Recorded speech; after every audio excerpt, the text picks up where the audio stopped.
Somewhere right now, a traveler is repacking their entire carry-on at a TSA checkpoint because they believed a headline that told them the liquid rule was dead.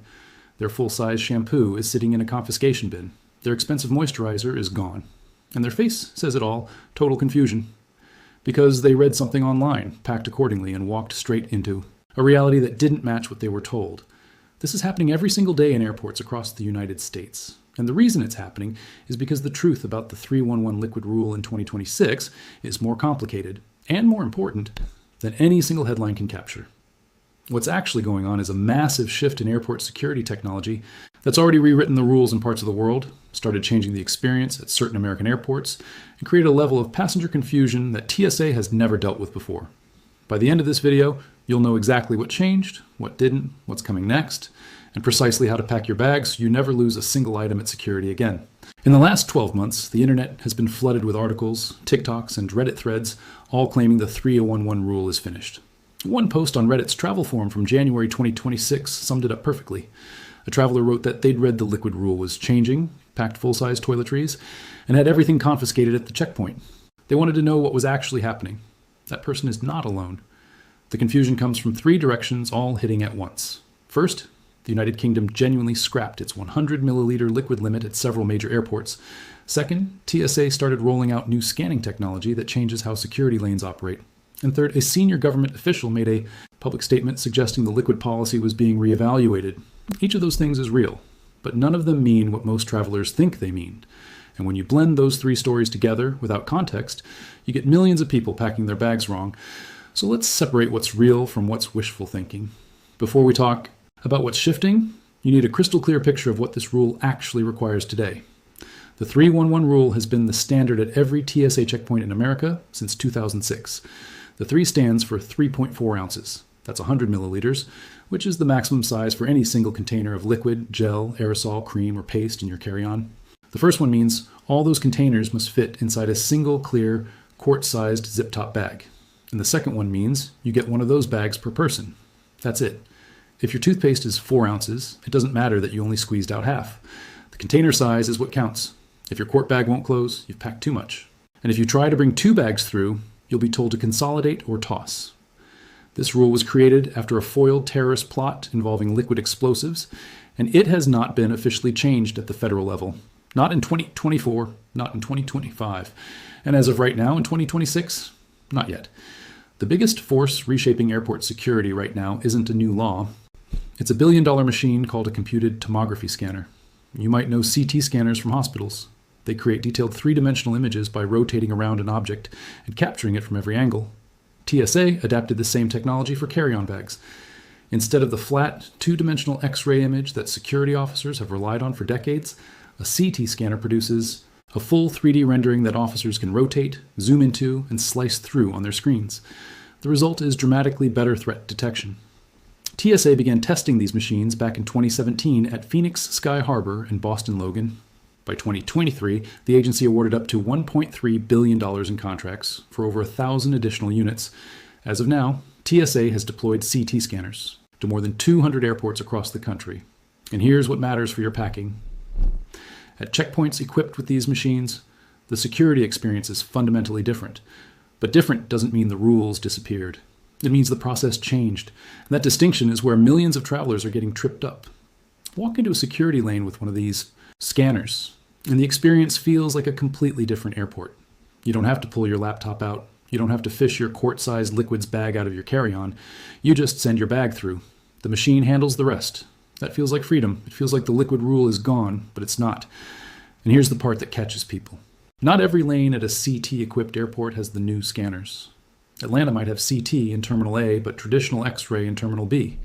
JFK might have it in one security zone and not another. You could fly out of the same airport twice in the same month and have completely different screening experiences, depending on which lane you're routed through. Unless you see clear signage at the checkpoint telling you that laptops and liquids can stay in your bag, assume the old process applies. What changed is the screening method, not the policy. TSA still requires your liquids to be in 3.4-ounce containers. TSA still requires them to fit in a quart-sized bag. You still get 1 bag per person. The only difference is that at CT-equipped lanes, you don't have to physically remove that bag from your luggage for inspection. The scanner can see through your bag well enough that separation isn't necessary. This is a huge quality of life improvement. It speeds up the line, it reduces fumbling, it makes the whole process feel modern. But if you packed a 12-ounce bottle of conditioner because you thought the rule was gone, that scanner is going to flag it.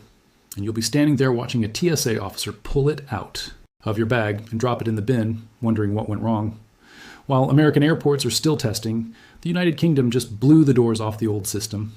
In January 2026, London Heathrow completed a £1 billion upgrade across all 4 of its terminals, Terminals 2, 3, 4, and 5, replacing every security lane with next-generation CT scanners.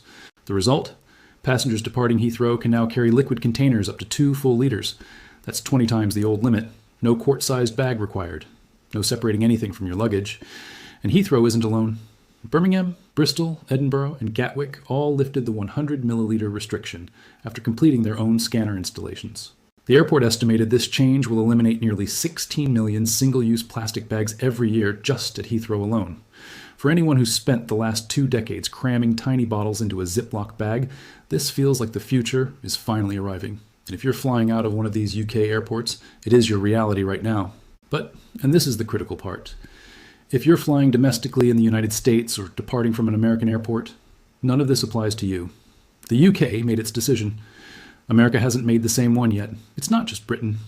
Airports across continental Europe are rewriting their own liquid policies, and the ripple effects hit American travelers harder than you'd expect.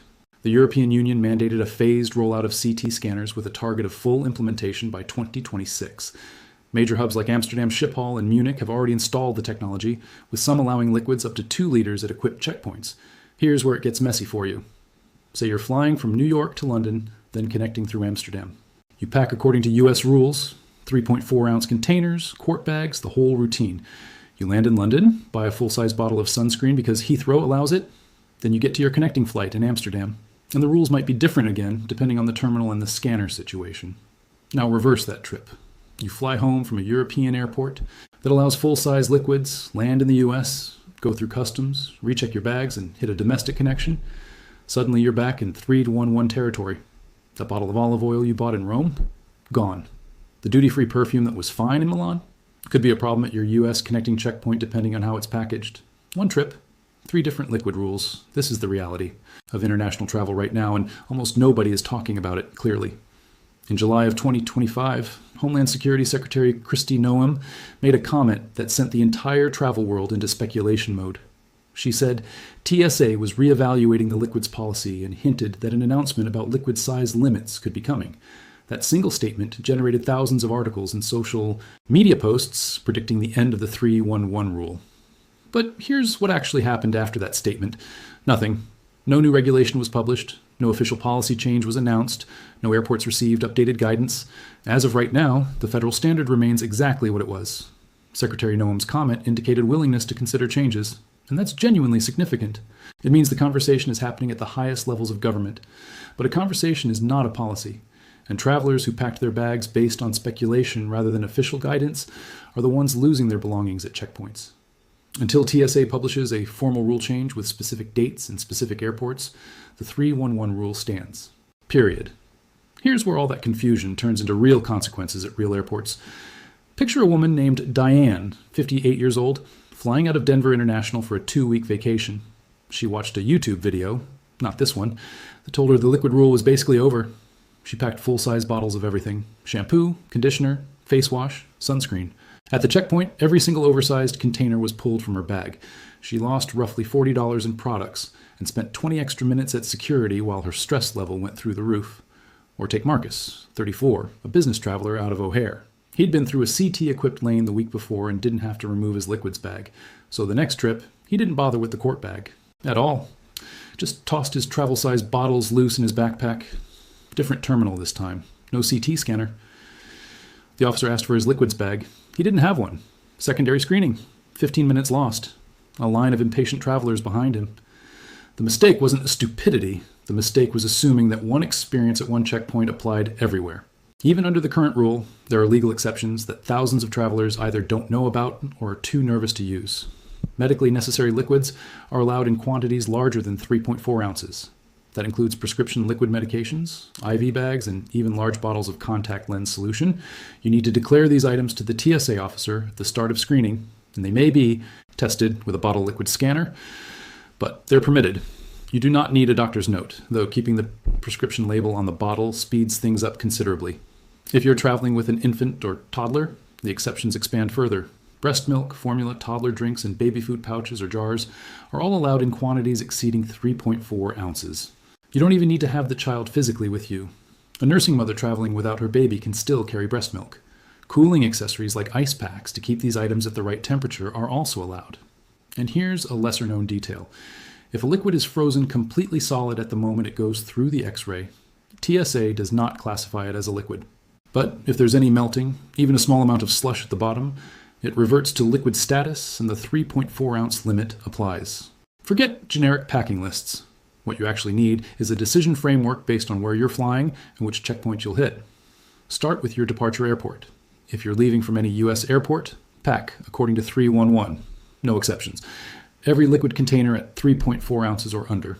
1 quart-sized clear bag, 1 bag per person. Even if you know your airport has CT scanners, still follow 311. The scanners change how you're screened, not what you're allowed to bring. Next, check your destination. If you're flying into a UK airport that's lifted restrictions, Heathrow, Gatwick, Edinburgh, Birmingham, Bristol, you may be able to purchase and carry larger liquids for your return journey from that country. But verify the specific airport's current policy before you pack for the return flight, because not all UK airports have completed the scanner upgrade. Manchester and Luton, for example, still enforce the old 100 milliliter rule. If you're connecting through multiple countries, assume the strictest rule applies to your entire journey. Pack your carry-on for the tightest restriction you'll encounter anywhere on your itinerary. That's the only way to guarantee you won't lose anything. Finally, always keep your liquids accessible. Even at CT checkpoints, if a scanner flags something in your bag, the officer may ask to inspect your liquids manually. One of the simplest ways to sidestep the entire liquid headache is to stop carrying liquids altogether. Solid toiletry alternatives have exploded in quality over the last few years.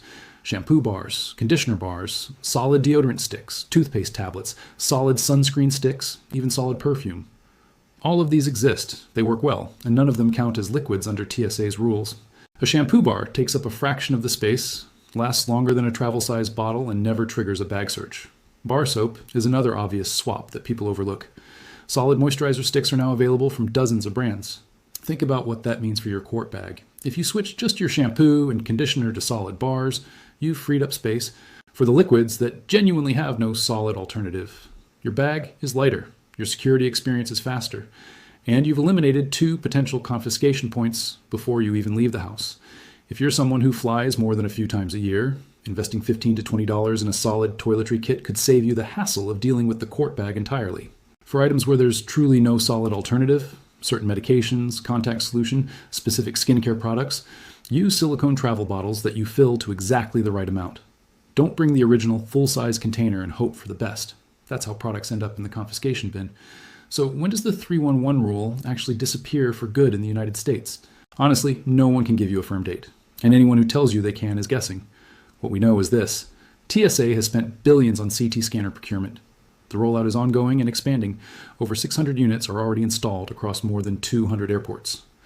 Government officials have publicly acknowledged that the liquid policy is under review, and the rest of the world, particularly the UK and EU, is already moving away from strict liquid limits at airports with advanced screening technology.